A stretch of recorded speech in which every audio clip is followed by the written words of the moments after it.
Assalamualaikum warahmatullahi wabarakatuh. Perkenalkan, nama saya Ardindo Saputra dengan NIM 2402106072. Alasan saya membuat video ini untuk memenuhi tugas saya pada mata kuliah Psikologi Perkembangan 2. Tanpa berlama-lama, langsung saja kita ke videonya.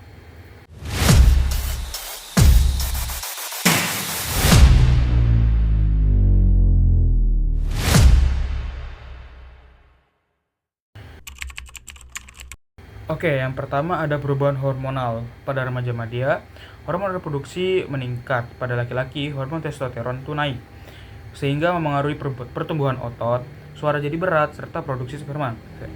Sedangkan pada perempuan, estrogen dan progesteron meningkat, sehingga memengaruhi pertumbuhan payudara, menstruasi yang lebih teratur, dan emosi yang lebih sensitif. Contohnya, anak SMA yang sering mudah marah atau emosinya naik turun karena adanya perubahan hormon. Oke, selanjutnya ada perkembangan fisik. Remaja madya biasanya mengalami puncak growth spurt atau perkembangan pesat. Misalnya tinggi badan yang mulai bertambah cepat, kemudian berat badan naik, dan bentuk tubuh berubah. Misalnya laki-laki mulai berbahu lebar dan perempuan berpinggul lebar.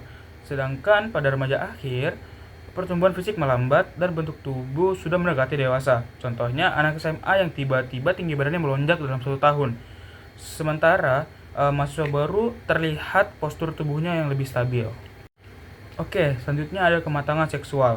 Pada remaja madya, sudah mulai menunjukkan tanda-tanda kematangan seksual primer dan sekunder. Misalnya laki-laki mulai mengalami mimpi basah, tumbuh kumis, dan bulu di ketiak.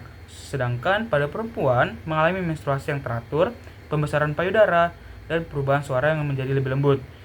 Sedangkan pada remaja akhir, organ reproduksi sudah matang sepenuhnya, sehingga mereka siap secara biologis untuk bereproduksi. Contohnya, siswi SMA mulai memperhatikan siklus haidnya lebih rutin.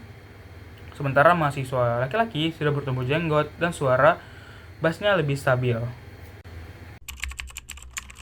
Oke, teori perkembangan kognitif Piaget dan Elkin pada remaja madya dan akhir. Menurut Piaget, remaja memasuki tahap operasional formal, yaitu berpikir secara abstrak, logis, dan hipotesis. Dan mereka bisa menganalisis sebab dan akibat dan merencanakan masa depan. Sedangkan menurut Elkin, muncul fenomena egosentrisme dengan 2 bentuk, yaitu imaginary audience dan personal fable. Imaginary audience yaitu remaja yang selalu merasa diperhatikan oleh orang lain.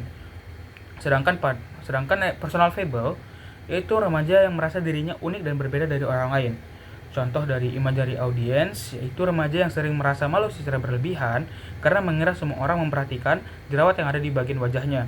Sedangkan contoh dari personal fable yaitu seorang remaja yang nekat naik motor secara ugal-ugalan karena merasanya dirinya kebal dari bahaya.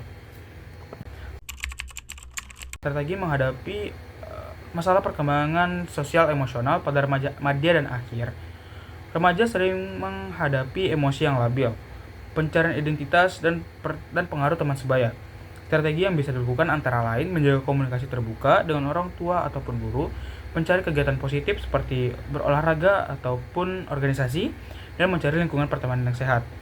Contohnya, seorang remaja yang stres dengan nilai ujian kemudian bisa menyalurkan emosi lewat olahraga bersama teman-teman, lalu berdiskusi dengan orang tua ataupun guru untuk mencari sebuah solusi. Dengan cara ini, masalah sosial emosional bisa diatasi menjadi lebih sehat. Oke, mungkin cukup sekian yang bisa saya sampaikan. Kurang lebihnya mohon maaf. Terima kasih. Wassalamualaikum warahmatullahi wabarakatuh.